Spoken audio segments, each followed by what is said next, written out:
On my engagement day, my family didn't attend. I texted Mom, and she responded, "We're at the beach with your sister." My sister texted, "You'll break up anyway." I said nothing. I just posted a picture of me with a special guest. Mom kept calling. I smiled, turned off my phone, and celebrated. Hey Reddit, I've been sitting on this story for a while, and after everything that's happened, I feel like it's time to share. This is going to be a long one, but trust me, it's worth it. I'm Hannah, 28 years old, and my family has always had this odd dynamic. To outsiders, it probably looked normal. My parents, my older brother, and my younger sister, all living in the same town and doing the usual family things. But behind closed doors? Well, that's where the fun begins. I've always been the one who tried to make peace, the sensible one, the one who would do anything for family, even if it meant putting my own needs last. But over the years, the cracks started to show. My mom, especially, was, well, let's just say she had a way of making everything about her. She wasn't malicious in a way that you could point to and say, this is why she's toxic. It was the small things, the manipulations, the guilt trips, the subtle digs. And when it came to big moments in my life, let's just say my parents' support was about as consistent as a flip of a coin. So when I got engaged to my now fiancé, Caleb, I tried not to let my expectations get too high about my family's involvement. Caleb and I had been together for 3 years. He was kind, stable, and someone who actually understood me. I'd introduced him to my family early on, and while my parents were polite enough, I could tell they didn't think he was good enough for me. To be fair, my mom had a pretty narrow view of what she thought was good enough, and Caleb didn't meet her standards. He wasn't a lawyer or a doctor. He was a software engineer with a bit of a quiet streak. But we were happy, and that's all that mattered to me. Fast forward to engagement day. I had made sure to keep the whole thing relatively low-key. Caleb proposed on a quiet evening at home, in front of the fireplace. It wasn't anything extravagant, but it was perfect for us. The next day, I called my mom to tell her the news. I was beyond excited, but when I shared the news, she didn't respond with the joy I was hoping for. Instead, she sounded distracted, almost annoyed. "Mom, I'm engaged. Caleb asked me last night." "I'm so happy," I said, practically bouncing off the walls. There was a long pause on the other end of the line. "That's nice," she said, her tone flat. "But we're at the beach with your sister. It's her birthday weekend, you know." I blinked. This was news to me. First of all, I didn't even know my sister had planned a beach trip for her birthday. And second, the timing was, well, not ideal. "Mom, you know I've been planning this for months. You couldn't even come for a little while?" I asked, trying to keep my voice steady. She sighed. "It's just bad timing, Hannah. You know how it is." I had heard that phrase 1,000 times before. "You know how it is" was my mom's go-to excuse for everything. From missing birthdays to skipping family dinners, it was always the same line. I tried to brush it off, telling myself she was probably just stressed, but deep down, it hurt. "Okay," I said, my heart sinking. "I'll talk to you later, I guess." I hung up and tried to focus on the excitement of the day. But as I was scrolling through social media later that evening, I got a text from my sister, Ella. She was 24, and while I loved her, our relationship was complicated. We weren't close, and that's putting it mildly. "You'll break up anyway," the text read. My jaw dropped. What? I stared at the message for a few moments, unsure of how to respond. I wanted to say something back, defend Caleb, tell her how ridiculous she was being, but instead, I did nothing. I just sat there, staring at my phone. The thought of trying to explain myself to my sister felt pointless. She had always been the golden child in my parents' eyes, and anything I did would never be good enough. This was nothing new. But as I sat there, feeling the sting of my family's indifference, a thought occurred to me. Maybe it wasn't just my family who needed to see how happy I was. Maybe I needed to show them how much my life had changed without their approval. And that's when I had an idea. I went to the living room, where Caleb was sitting on the couch, watching TV. "Hey, do you want to take a picture?" I asked him. He looked up at me, puzzled.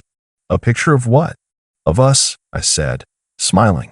"Just us." He didn't ask questions. Caleb was always good about indulging me when I had these spontaneous ideas.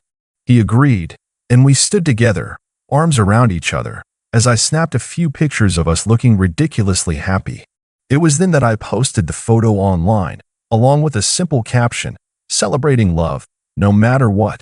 And then, just to make sure everyone saw it, I turned off my phone. That's when things started to escalate. Mom began calling almost immediately. I didn't answer. She left a voicemail. Then another. And another. I can't believe you're doing this, Hannah. Why would you do something like this to me? You're my daughter, and this is how you repay me? Her voice cracked through the voicemail. It was the same tone I'd heard countless times before, the one where she tried to guilt-trip me into doing what she wanted. As the night went on, I continued to get calls from my mom. At first, I thought about answering, maybe giving her a piece of my mind, but I quickly realized that would only drag me back into the cycle of her manipulations. I needed a moment of peace, something I hadn't felt in a while.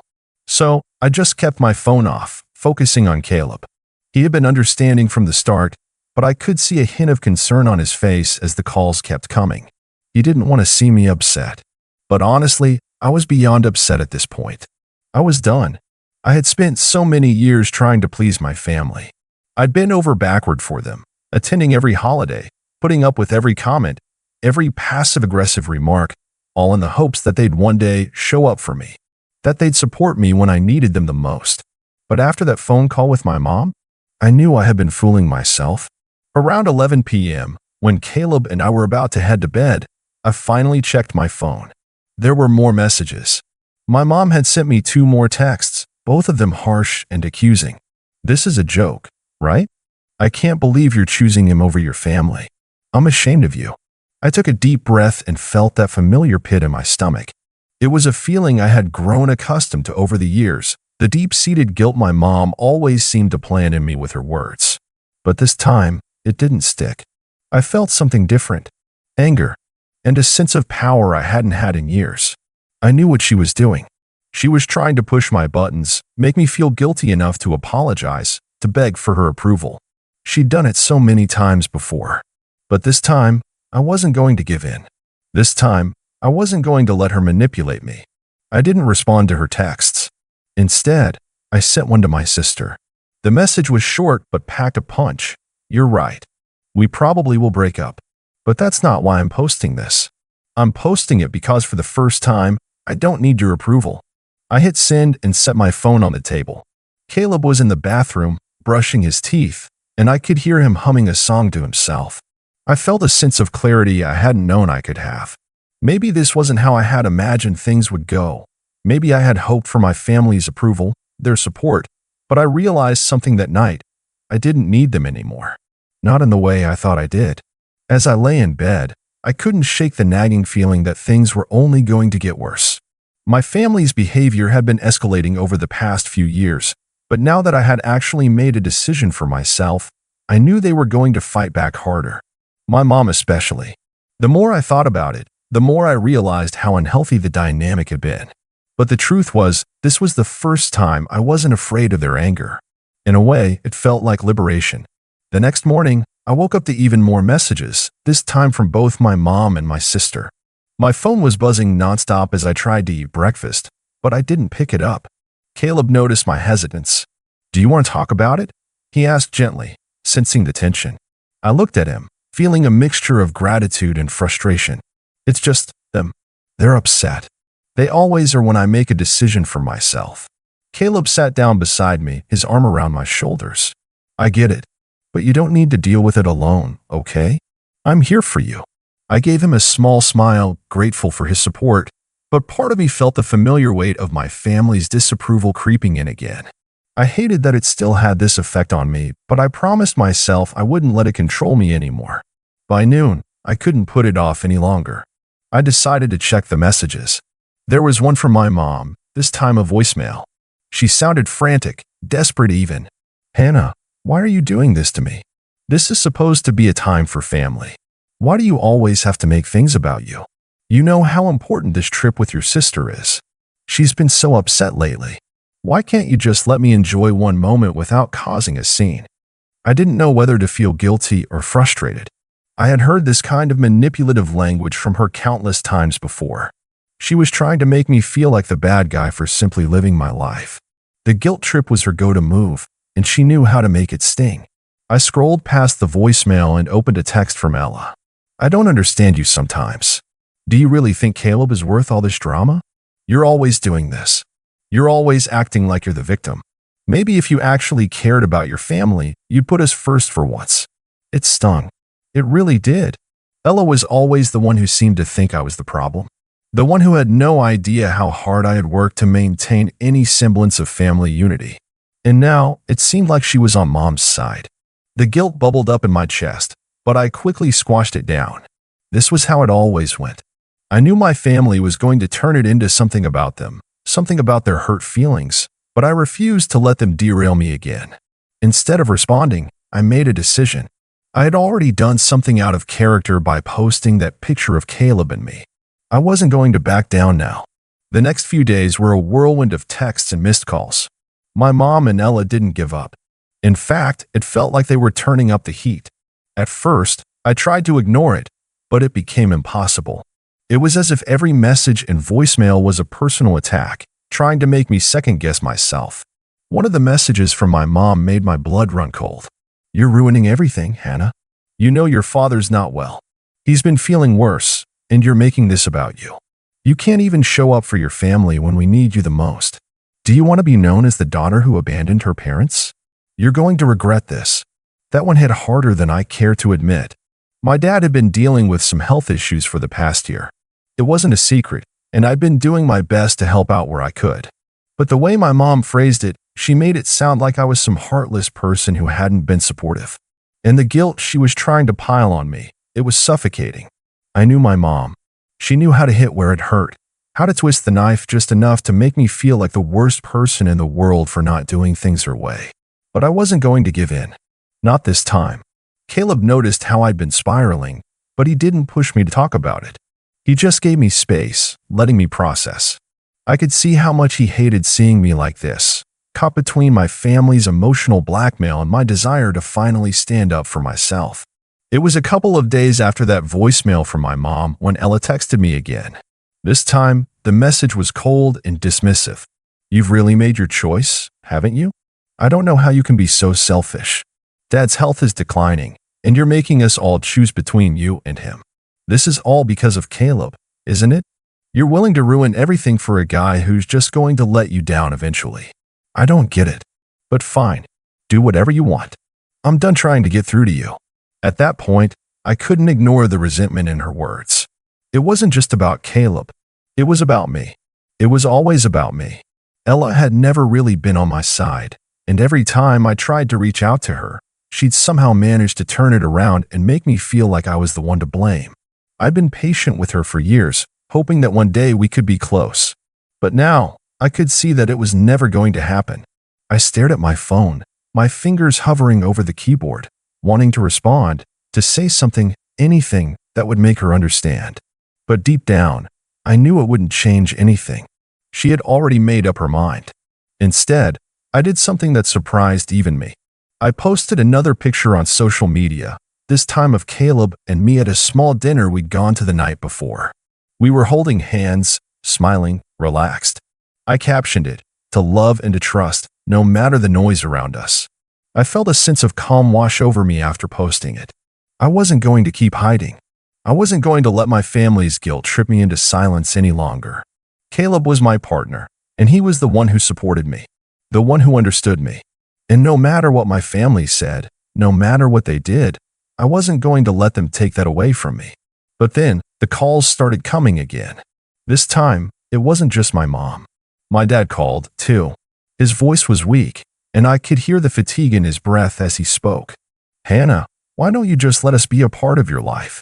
We've always been there for you, and this is how you repay us. I closed my eyes, trying not to cry. I didn't want to hear this. I didn't want to feel like I was tearing my family apart. But that's exactly what it felt like. It felt like I was the villain in my own story. But when I thought about it more, when I really examined it, I realized that this wasn't about me being selfish. This was about me standing up for myself, something I hadn't done in years. I felt my heart pounding as I held my phone in my hand, the screen lighting up with yet another call from my mom. I stared at the name for a moment, and then, instead of answering, I hit the ignore button. For once, I didn't feel guilty. I felt empowered. Caleb came over and sat next to me on the couch. "You don't have to do this alone," he said softly, his voice steady. I looked at him, and for the first time in a long while, I smiled. "I know," I said, my voice barely a whisper, "but I need to do this." The silence in the house after I turned off my phone was almost deafening.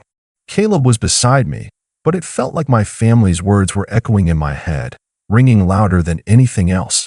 The guilt was still there, lurking in the back of my mind, but it wasn't as suffocating as before. It had started to shift into something else, something sharper, more defined. I had spent so many years waiting for my family's approval, giving them the power to dictate how I lived my life. But now, it felt like I was starting to take that power back. And, I'll admit, the thought of revenge, though I wasn't proud of it, began to take root. I knew the moment I posted that picture with Caleb, my family would come at me with everything they had. And sure enough, they didn't disappoint. The next morning, I checked my phone after a long night of ignoring it. There were more messages. My mom's voice still echoed in my mind, but this time it wasn't guilt I felt. It was a strange, cold determination. "This is your last chance to make things right. If you want to destroy your relationship with us, then fine. But you'll regret it when everything falls apart. We always warned you about Caleb. You never listened." I didn't reply, though the words stung. But I was done responding, at least for now. I needed to take a step back, breathe, and really think about what I wanted. I wasn't going to give them the satisfaction of knowing they still had this much control over me. It was around mid-morning when I got a message from Ella, the one from her that set everything in motion, the one that made my blood run cold. "You've really crossed a line, you know? I've been talking to Mom about this. You should know that this is going to be the last straw. We're done. You're on your own now. Don't even think about coming to Dad's birthday dinner next month. You won't be welcome." I felt a fire in my chest, but I didn't react immediately. I let the words sink in slowly. I knew what she was trying to do. She was trying to isolate me, push me away, make me feel like I had nowhere to turn. But she didn't realize one thing. I was done with being pushed around. I had been for a while, but now I was starting to see things clearly. This was a game, and they had no idea how it would end. I didn't respond to her either. Instead, I started thinking, not about how to fix things, not about how to make them understand, but about how to make them see just how wrong they were. I knew what I had to do. Over the next few days, I kept my distance. I went about my routine with Caleb, focusing on us and our plans for the future. I had already started planning the wedding in my mind, but there was something I knew I had to take care of first. I wasn't going to let my family ruin this for me. If they wanted to push me away, then I was going to give them exactly what they wanted, but on my terms. I started small at first. I gathered information.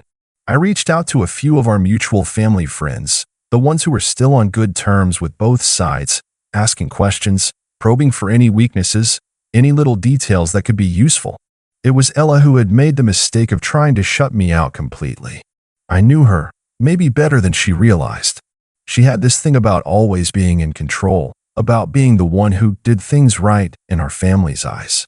She had the golden child complex, even though I never used that term anymore.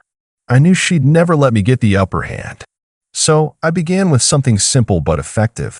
I started subtly talking to her friends. It wasn't hard. Ella had a few close friends who were always at our family gatherings. I reached out to one of them, a woman named Laura, who'd always seemed more genuine than the others. She was a little older, in her 30s, and though she was friendly with Ella, I knew there was tension between them. I played it cool, casually texting Laura a few times, making small talk about the beach trip and how things had been going with everyone. And when the opportunity came, I casually slipped in that I had noticed some tension between Ella and Caleb. "Oh, really? What happened?" Laura had asked. I played it off, just as I had planned. "Well, Ella's been kind of hard on him. She's always talking about how she thinks he's too quiet and not good enough for me. I don't know, maybe I'm overreacting, but it's getting old." Laura paused before texting back.